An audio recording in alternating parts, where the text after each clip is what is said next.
Swarna lights off कर दो। ठीक है।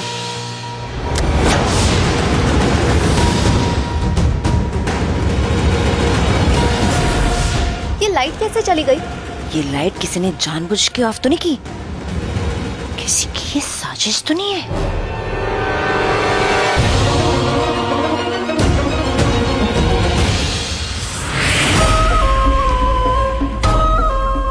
स्वर्णा लाइट ऑन कर दो।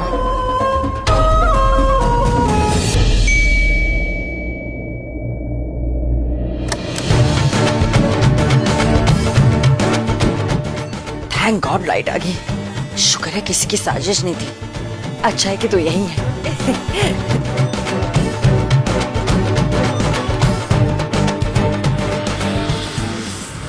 मासी, आपको तो पता भी नहीं, आपके सामने त्रिशा नहीं, शेष नागिन है। आपकी बेटी का चेहरा लेके अब मैं आपकी ही शय को मार दूंगी। असली खेल की शुरुआत हो चुकी है। अब आएगा सामने वो मास्टरमाइंड, आपका नया पति, त्रिशा का पिता, नागलोक का वो दुश्मन, वो राक्षस। नहीं माँ, मैं नहीं मानूंगी। अगर पापा मेरी शादी में नहीं आए तो मैं ये शादी नहीं करूंगी। त्रिशा, तुम मेरी बात क्यों नहीं समझती हो? मैं तुम्हारे डैड को यहाँ नहीं बुला सकती हूँ। क्यों नहीं आ सकते? प्रार्थना मर चुकी है, रघु उन्हें जानता भी नहीं, तो क्यों नहीं आ सकते? नहीं माँ, मुझे शादी में आप दोनों चाहिए, दोनों का आशीर्वाद चाहिए। बचपन से लेकर आज तक मुझे आप दोनों का प्यार एक साथ कभी नहीं मिला।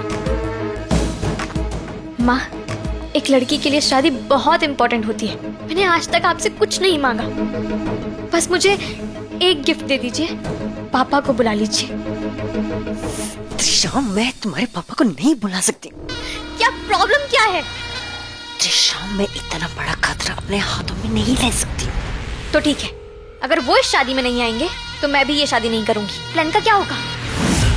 आपने मेरी शादी के बाद जो इतना बड़ा प्लान बनाया है, नागलोक पर हमला, उनका अंत, वो सब बर्बाद हो जाएगा।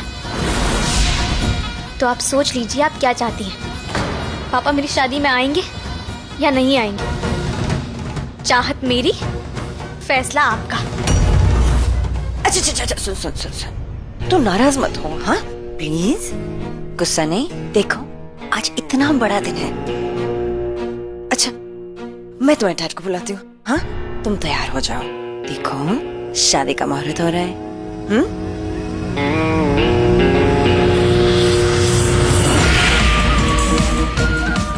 हाँ, राज खुलने का मुहूर्त होने वाला है।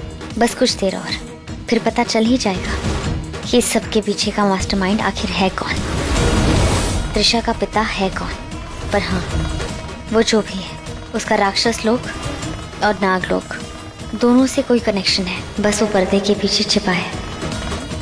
अब बस वो पर्दा भी उठ जाएगा और वो सामने आ जाएगा।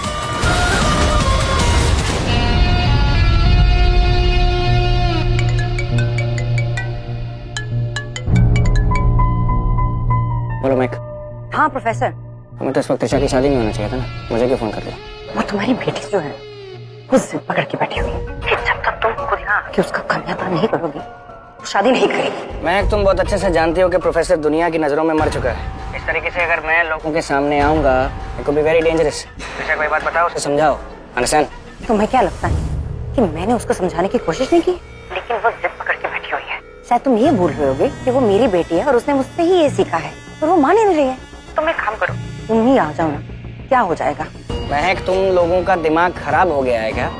एक छोटी सी गलती हमारा पूरा प्लान, हमारा इतना बड़ा मकसद सारा फेल कर सकते है। You understand that? कैसे होगा? हाँ, अभी तुम्हें किसका डर है? तुम्हारी वो एक्स बेटी प्रार्थना, एक्स शेष नागिन, वो तो इस दुनिया से एक्स हो गई है ना, मतलब मर चुकी है। तो तुम्हें यहाँ पहचानने वाला वैसे भी कौन है? तुम्हें सिर्फ यहाँ आके अपनी बेटी का कन्यादान करना है। क्या तुम अपनी बेटी के लिए इतना नहीं कर सकते हो? और हाँ, जस्ट ट्रस्ट मी, कोई गड़बड़ नहीं होने वाली है। और अगर कोई गड़बड़ हो गई तो तुम्हें इतना तो याद होगा कि मैं नागिन हूँ, डस लूंगी और मार दूंगी। तो प्लीज ये नखरे वखरे अभी बंद करो और जल्दी से तैयार होकर अपनी बेटी की शादी में आ जाओ। और हाँ, जरा बंटन के आना, ऐसे टूटी भिड़े में मत आना। You know, hot, handsome, sexy, जरा बंटन के आना प्लीज।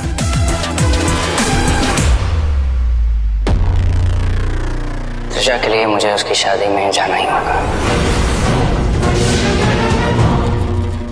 बस शादी का मुहूर्त प्रारंभ होने वाला है। बस एक बार ये शादी हो जाए ना, फिर देखना मेरे कितने बड़े बड़े प्लान्स होंगे। शादी के बाद नागलोक का द्वार खुल जाएगा और फिर हम नागलोक पे हमला करेंगे और वहां का राजपाट हमारा होगा। मेरी बेटी शेष नागिन बनेगी और मैं नागलोक की राजमाता। फिर नागलोक के श्रेष्ठ 9 नाग मेरे सामने अपना सर झुकाएंगे। अच्छा, इतनी हवा में मत उड़, अभी मंजिल दूर है। पहले तेरी बेटी की शादी तो हो जाने दो। एक काम कर, तू ऊपर जा, जल्दी से उसे तैयार करके नीचे लेके आ। वो प्रोफेसर आए तो सही ना, फिर तभी तो मैं अपनी बेटी को लेके आऊं।